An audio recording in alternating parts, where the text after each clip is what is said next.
Hey guys, welcome into episode 8 of the First Base Podcast. Today, we are going to a Diamondbacks game. Thought it'd be super fun for you guys to come along with me and experience a baseball game with me. Feel like when I'm at a baseball game, I am in my natural habitat. You guys want to know something interesting? Perdomo just came back into the Diamondbacks lineup. He's back from injury. So, big deal. They've been better since he's been back, too. All right, guys, we are walking up to Chase Field. This is where the Diamondbacks play. Something that most people don't know if you don't live here, it is in downtown Phoenix, and it's right next to the Footprint Center, which is where the Mercury and the Suns play, too. So.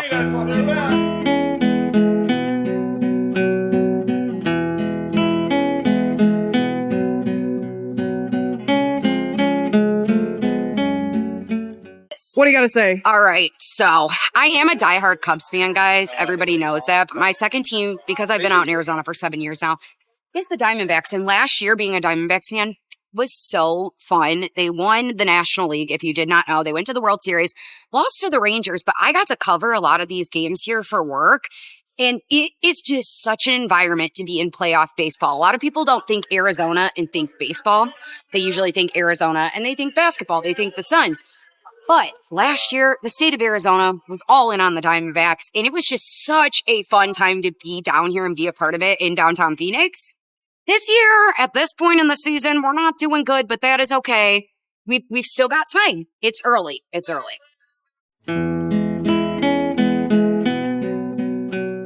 All right, I thought I would tell you guys a quick story before we head into the game. The last time I was at Chase Field was actually for a date earlier this season, and it was against the Chicago Cubs. The game went into extra innings. If people remember this game, I believe the Diamondbacks came away winning 12-11, something like that. The game went forever, went into extras. I, of course, wanted the Cubs to win.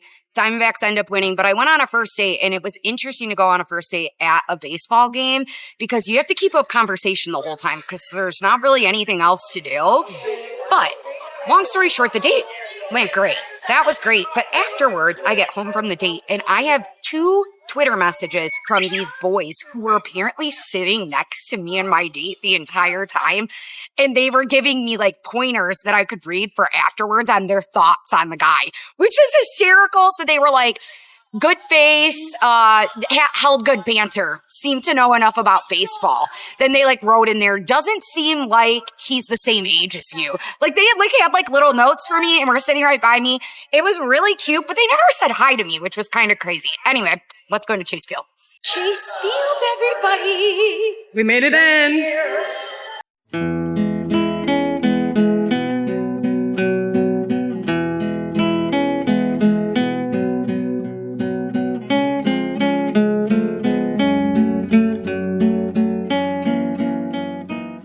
So I got us nosebleed seats because I wanted to be able to film this content, and I was kind of nervous about being around a million people and having them be annoyed and not be able to enjoy the game, me being too loud because I'm a loudmouth. And 3, I think I was a little shy that I didn't want to do it in front of a bunch of people, so we are sitting way, way up at the top of the stadium.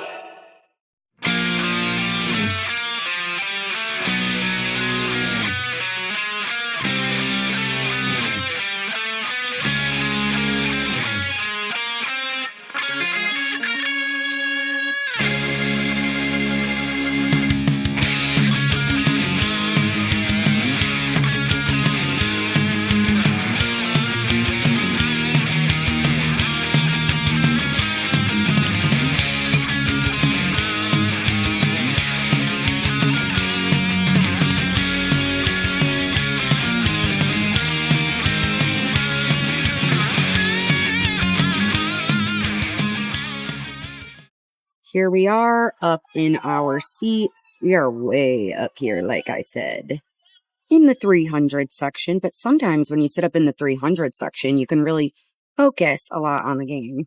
Brandon Fott, top of the first, bases loaded, 2 outs. And he strikes him out to get out of the inning. So it is 0-0. We are heading to the bottom of the first right now.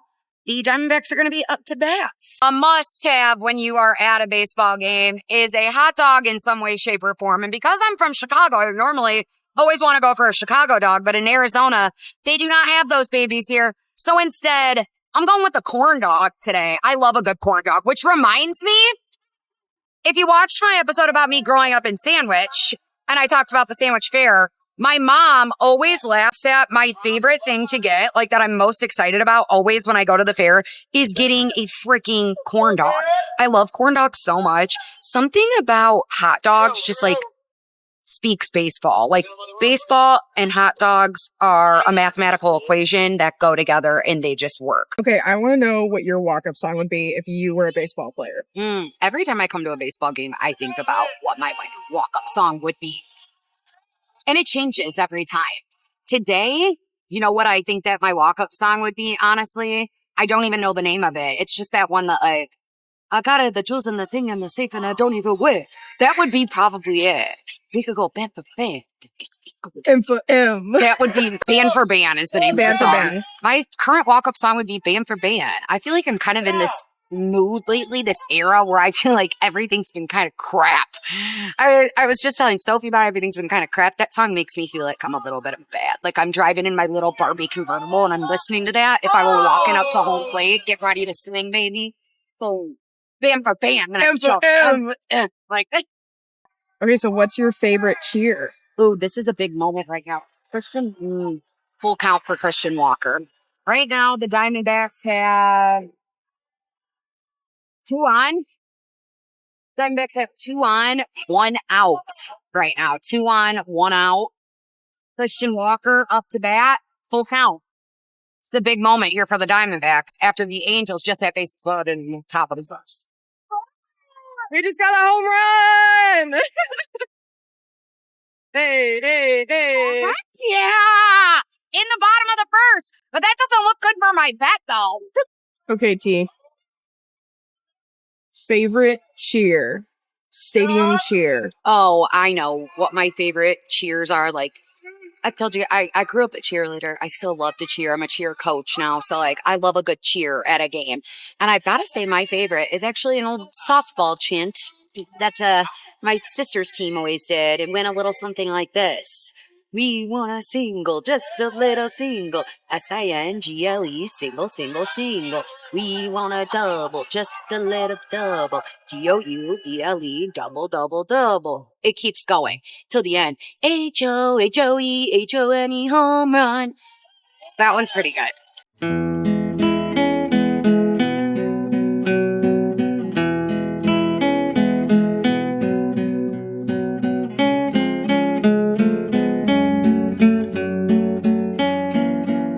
If you come to Phoenix and you are like, I gotta go to a sporting event and you are looking for good food, Chase Field's not the place to come. I'll tell you this.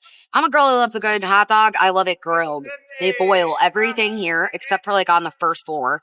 They don't. There are some grilled dogs down there and they don't have anything unique or special like with their food here. I love when stadiums do like fun, unique things with their food or their drinks or something like that gets people like more interested and it's like a reason to come to the ballpark. They're not good with that here at Chase Field. If I had to pick the best place in Phoenix that's like a sporting event with good food, probably the Cardinals. I'd say probably Cardinals Stadium, honestly. They have decent food. They do good drinks there too. Good margaritas. Wondered who's behind the camera a lot of the time. It's me. That would be me. Nice to meet you. I'm Sophia.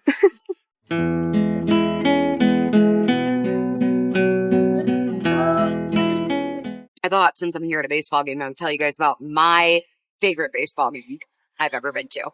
And that would be 2016 Game 5 of the World Series, Cubs against the Guardians. And if you've heard about how I got into baseball, it's through my grandparents, specifically my grandpa. He played baseball. I believe he actually was like pitched in the minors for a hot minute too. I don't really know all the details on that. He like for the rest of the time coached baseball, that kind of stuff. But he's a gigantic Cubs fan.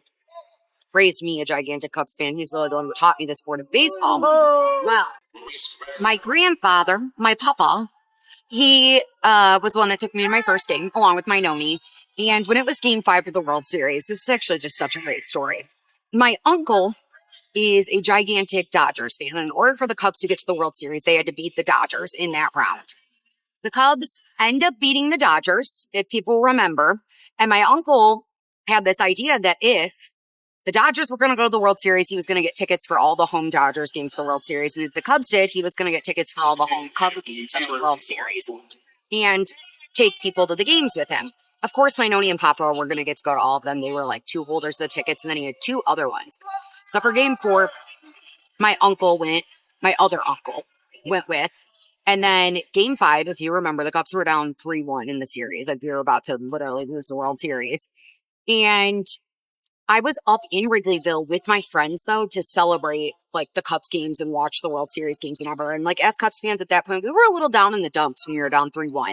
But the chance to still go to a World Series game, like, I would do anything for it.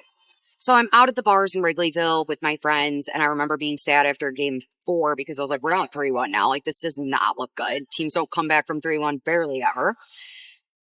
And my uncle starts calling me, and he was like, hey, T, tomorrow's game 5. And he was like, would you want to go to the game tomorrow? And I kind of thought he was joking with me. And I was like, excuse me, what? He's like, would you want to go to the game tomorrow? And I was like, oh my gosh, like, of course I would. And I started crying on the phone. I was so thankful to my Uncle Scott for giving me one of those tickets because it just made like my whole life. It was the coolest thing. So I was like, yes, of course I still want to go to the game. And he's like, okay. My uncle was like, call an Uber, get to our hotel. You can stay in your grandma and my Noni and Papa's room. And I was like, I don't even have anything to wear that I'll be warm in because I didn't have a coat or gloves with me or anything. And it was pretty chilly. And he was like, we'll buy stuff. Don't worry about it. Like, we'll just buy stuff at the game. And I was like, all right, cool. So I get to my Noni and Papa's hotel. I was so excited. We woke up so early in the morning because it was a night game, and we were out all day. Like, we went to Harry Carey's for lunch, and we hung out before the game. And, like, of course, we talked, like, Cubs strategy as fans. Like, do we have a chance? Like, can we get out of this 3-1 deficit? What do we got to do to get out of it? What's going to happen? And we get into Wrigleyville. And we went pretty much straight into the game. So I was like, I just want to be in Wrigley Field. And I remember it was my Uncle Scott, my Papa, me, and my Noni. And this was like the 4 of us in our spots. And we had good seats. We were right behind home plate, a little bit up underneath like the first area of shade, if you guys know Wrigley Fields. And we're sitting there. And if anybody remembers that game, it was such a nail biter. The 4 of us stood the entire time. I don't think I sat, and I held my Noni's hand the entire time when Aroldis Chapman pitched from the 7th to the game end. Like, I've never experienced nerves like that ever to that extreme. It was one of the best moments, one of the best sports moments I had, one of the best memories in life I'll have too, because after that, if you know how the story goes, the Cubs ended up winning that game, and they went on to win all the rest of the games and win the World Series. That was the start of the ball rolling for the Cubs to end up winning the World Series. But it was a big full circle moment for me too, because my grandpa is the one that got me into the sport of baseball, got me into sports in general, and then thus far has now continued to really keep me in the realm. And also he's big better too, like I've told people. But now in that moment, it was like full circle that he took me to my first game, and then I was there with him to see the Cubs win a World Series game. In their first World Series they had won at that point ever in 108 years, and the last one we've won. So it was a really cool moment. My grandparents cried. I cried. It's like something I'll never forget. And then that night we went and we partied in Wrigleyville for hours. My Noni and Papa, and it wasn't like they were even sucking up. They wanted to party. It was so fun. We had such a good night and such a good time. And I partied with my Noni and Papa too, and got to see the Cubs win the World Series game. By far, my best baseball story that I have. So Sophie and I are sitting here right now, and we're talking about like how we both kind of feel like we just like need change. Like something is like stirring in us. And I've been feeling like this for a couple months. I feel like we've been talking about this for a couple months. I'm just like curious if I were to move, or if I thought about ever wanting to get a second place somewhere or something like that. I'm like curious. Give me good recommendations, guys. Obviously, I'm from the Chicagoland area originally. And of course, when it comes to family, I think about that would be a great place to be part-time of the year. But yeah, give me some recommendations. What are you looking for in a city? I'm really not sure. I feel like I'm so open to so many things. Part of the time I'm like, oh, being by water sounds amazing. Then there's parts of me that's like New York City would be insane, or I don't know. I feel like I'm pretty open to anywhere. I just know hard no's for me. I would never live in Seattle. I would never live in Philadelphia. and I'd probably never live in Portland. I'm not really about the gloom. I need like sunlight. If I had to pick one of my favorite players on the Diamondbacks, it would be Kevin Ginkel. I love a good call to the bullpen for the Diamondbacks, and it's a little Ginkel action out on the bump. There's the bet just hit. Griffin Caning over 15 and a half total outs. That's one of the best things about sports when you get into betting is because it's not just about sports anymore. It's about possibly winning money while you're watching sports. So there we go. It's about to be the 7th inning stretch, guys. So I was thinking we should tell another story. And I kind of got reminded of this because I had told you guys about baseball being at a sporting event. So I was like thinking about arenas one time when I was at a concert. So it wasn't really a concert. It was a full festival on New Year's Eve called Decadence out here in Arizona that they have. Decadence is like a big rave festival out here for EDM music. And it happens on like New Year's Eve weekend.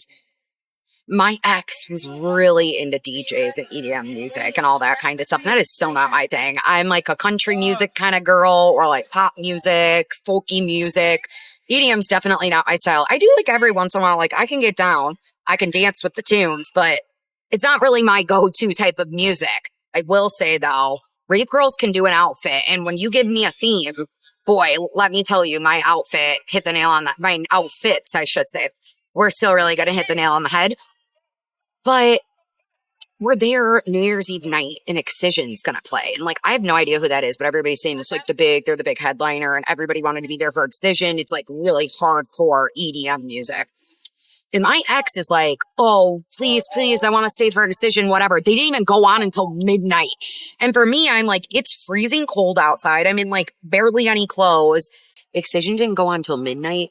I'm freezing. And I'm like, great, I'm going to be here for like another, 2 hours then, at least till 2 a.m. Then I have to walk back to my hotel. Whatever. I was a good girlfriend and I went and I did it. Don't like that music. And we went rail riding. I didn't even know what that was. You get up to the front of the line at the concert and all these rail riders grab onto the front and they headbang and they headbang. And I sat on shoulders doing the headbanging of Excision at midnight. Honestly, I get props for that, for being a good girlfriend, and also props that I stuck it out. It's something that's totally not my scene. But I'm a good butterfly. Like, I can adapt and change to area as well. So I had that's a really crazy story. And then afterwards, though, downpours after Excision was done. We had a 1.5 mile walk to our hotel back.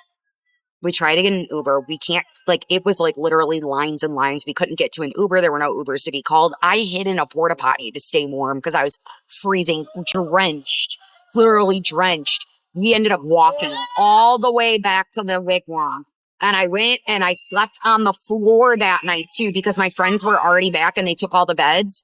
And I ended up having to sleep on the floor with a little towel as my blanket and this little tiny coat as my pillow because I was freezing and everybody else had already taken the beds. So that was a crazy, wild story of me getting my first rave girl experience in EDM music. Yeah.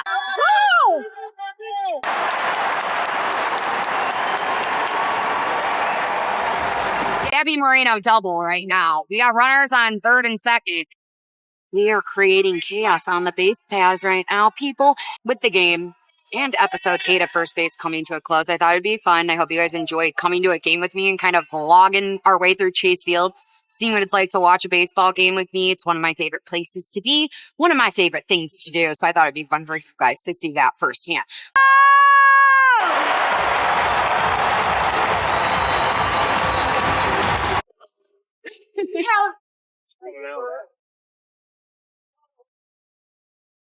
Finally walking out.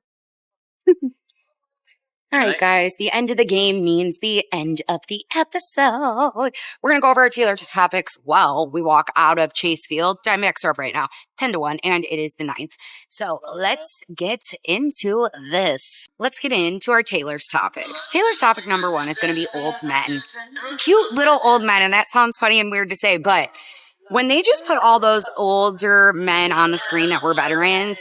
Quick shout out to those in service, support our troops. They just warmed my heart, like showing off their little tattoos. They were so excited and so happy. And with Father's Day right around the corner, I mean, or I guess when this episode's posted, it'll already be past Father's Day. But for the fathers, For the grandpas out there, you guys are killing it. So that's for you guys. You guys are in this week on the Taylor's Topics. Taylor's topic number 2, Sabrina Carpenter. She's just crushing the game right now. I don't know anybody that doesn't know who Sabrina Carpenter is. Anybody who does not either know Espresso or Please, Please, Please at this point. And she's somebody who's rose from the ashes. With everything that happened, if you guys don't know, you can read about the tea. Olivia Rodrigo made that song Driver's License apparently about Sabrina Carpenter. She's rose from the ashes after all that hate. And now she's like the biggest name in pop music right now. Her outfits are unreal. And she's like makes short girls in. Little Polly Pocket girls. I can be sports Polly Pocket. And Sabrina Carpenter can be little pop hits Polly Pocket, and I'll be sports Polly Pocket. So she's crushing it for the short little blonde girls right now, and I'm all about Sabrina Carpenter. Taylor's topic number 3 is going to be the Serpientes right now, the Diamondbacks, because they are going to win tonight, and that means that Sophia and I are good luck terms for the Diamondbacks, a good outing today for them, and baseball in general, a good 7th inning stretch. That's also going to be in right now. I feel like all sports should have 7th inning stretches, not just baseball. They all need to adopt that afterwards. And then every other sport adopting that would be perfect because we need a little moment to get in on the fun. The fans need to be involved. We need to chill out. And that was so distracting. That was so distracting. Yeah, I was like, what is happening right now, guys? Drew, you can kind of keep that in for me to like chill for a second. I don't know if I just sounded like I was wasted right now while I explained why I thought 7th inning stretches and that was really distracting. Stuff were in, but it was because this guy was yelling for his wife and they're like 5 feet apart from each other and he's like, yelling to her like she's not right there, and then they find each other and then like the commotion was over. It was just a very odd interaction. Anyway, those are the Taylor's topics. Thank you guys so much for tuning in to episode 8 here at Chase Field. Sophie and I had a great time watching the Diamondbacks get a win tonight against the Angels. Thank you guys for watching. Please subscribe wherever you listen to your podcasts, and see you next time. Take me out to the ground. Buy me some peanuts. 1, 2. Do you want one? No, I'm okay. I want one. I'll do one then. Everything? What's all in there? Anise, ketchup, mayo, mustard. I'll do just the mustard. Onion, ¿no? Yeah, I'll do a little onion. A little. ¿Un poquito? ¿No? Tiny bit. Un poquito? Ya.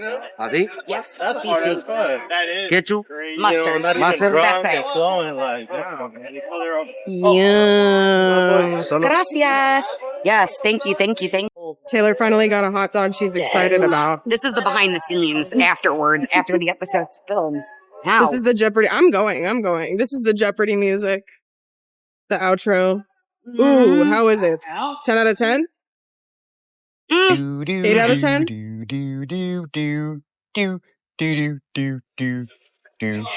I would go with like an 8.5 out of 10. 8.5. Give me a bite. The grill, good. The veggies, good. Dude, he's so scary. You gotta take a picture with that.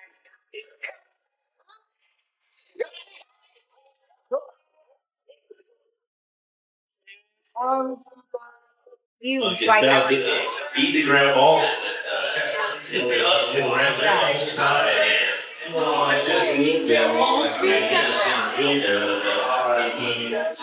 Isn't it such a cool area? This is a great field, really, especially the closer you are, the better. Although, I don't think the seats are bad that high up either. Take me out to the ground. Buy me some peanuts and Cracker Jacks. I don't care if I